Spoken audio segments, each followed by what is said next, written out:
নমস্কার বন্ধুরা, মা মনসা কিচেনে আপনাদের সবাইকে স্বাগত।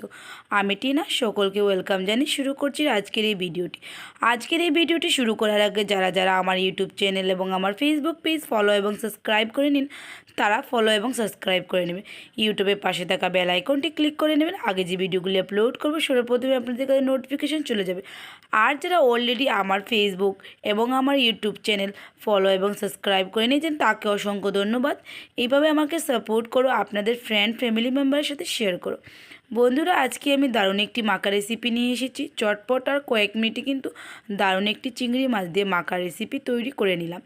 তাহলে বন্ধুরা, আপনারা আমার সাথে থাকবেন, স্কিপ করবেন না। আজকে আমি কী জিনিস দিয়ে এই মাখাটি তৈরি করব আপনারা ফুল ভিডিও দেখবেন। এই মাখা রেসিপিটি হলো জিঙ্কার খোসা দিয়ে দারুণ একটি মাখা রেসিপি করব। তার জন্য এখানে আমি পরিমাণ মতো জিঙ্গার খোসা নিয়ে নিয়েছি, আপনারা আপনাদের পরিমাণ মতো নিয়ে নেবে।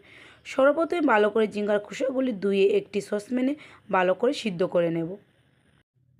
এখানে আমি আমার পরিমাণ মতো জল দিয়েছি, ভালো করে 4 থেকে 5 বার জিঙ্গার খোসাগুলি ধুয়ে একে একে সব আমি সসপ্যানে দিয়ে দেব।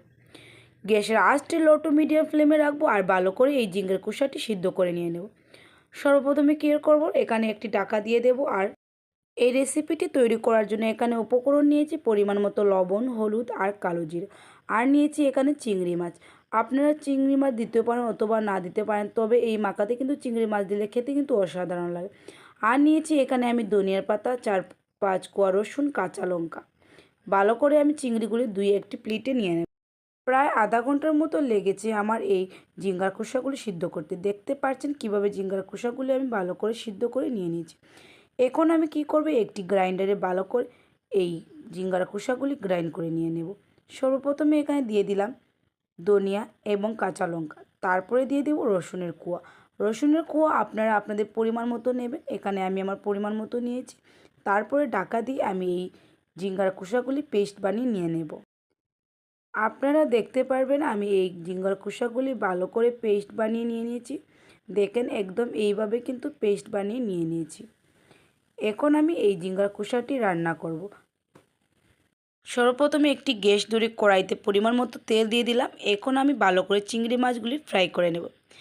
আপনাদের খেয়াল রাখতে হবে যে তেলে কিন্তু চিংড়ি মাছ ফ্রাই করবে সেই তেলে কিন্তু এই মাখাটি তৈরি হবে। তার জন্য এইভাবে 4-5টা লাড়িয়ে আমি চিংড়ি মাছটি ভালো করে ফ্রাই করে নিয়ে নেব। যদি এই চিংড়ি মাছের তেলে এই মাখাটি তৈরি হয় তাহলে খেতে কিন্তু অসাধারণ লাগে। দেখেন আমি ভালো করে চিংড়ি মাছগুলি ফ্রাই করে নিয়ে নিলাম। এখন আমি ওই তেলে দিয়ে দেব পরিমাণ মতো 5 ফোড়ন। ওই তেলে দিয়ে দেব 2 টুকরো শুকনো লঙ্কা, তারপরে দিয়ে দেব কালো জিরা। কালো জিরা দিতে আপনারা খেয়াল রাখতে হবে, কারণ বেশি দেবে না তিতো হয়ে যাবে। তারপরে তেলে দিয়ে দিলাম আমি সব পেস্টগুলি, দিয়ে আবার একটু খুন্তি দিয়ে নাড়াচাড়া করলাম। এখন আমি একে একে সব মশলাগুলি দিয়ে দেব। এখানে বলেছিলাম আপনাদেরকে লবণ, হলুদের গুঁড়ো দিয়ে দেব, দিয়ে আবারও একটু ভালো করে নাড়াচাড়া করব প্রায় 1 মিনিটের মতো। প্রায় 1 মিনিটের মতো নাড়াচাড়া করলাম। তারপরে কিন্তু এই চিংড়ি মাছগুলি এইভাবে টুকরো করে নিয়ে নেব, কারণ এই চিংড়ি মাছগুলি টুকরো করে এই মাখাতে দিলেও খেতে কিন্তু অসাধারণ লাগে। তারপরে আমি সব একে একে চিংড়ি মাছগুলি দিয়ে দিলাম, দিয়ে আবারও আমি প্রায় 1 থেকে 2 মিনিটের মতো ভালো করে নাড়াচাড়া করলাম। নাড়াচাড়া করে তারপরে গরম গরম পরিবেশন করলাম।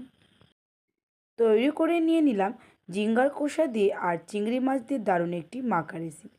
খেতে কিন্তু বন্ধুরা অসাধারণ লাগে। চটপট আর কয়েক মিনিটে কিন্তু এই মাখা রেসিপিটি তৈরি হয়ে যায়। আপনারা চাইলে ওপর দিকে তেল দিতে পারেন, এখানে আমি একটু ওপর দিকে তেল দিয়ে দেব ইঞ্জিন অয়েল। এই রেসিপিটি খেতে কিন্তু অসাধারণ লাগে। আপনারা যদি বড়োদেরকে বানিয়ে দেন তারা কিন্তু অনেক আনন্দে খাবে। আপনারা নিশ্চয়ই কিন্তু এই চিংড়ি মাছের মাখা রেসিপিটি করে ট্রাই করবেন। এইভাবে উপর দিকে আমি সর্ষের তেল দিয়ে দিলাম। অসাধারণ হয়েছে বন্ধুরা এই মাখা রেসিপি।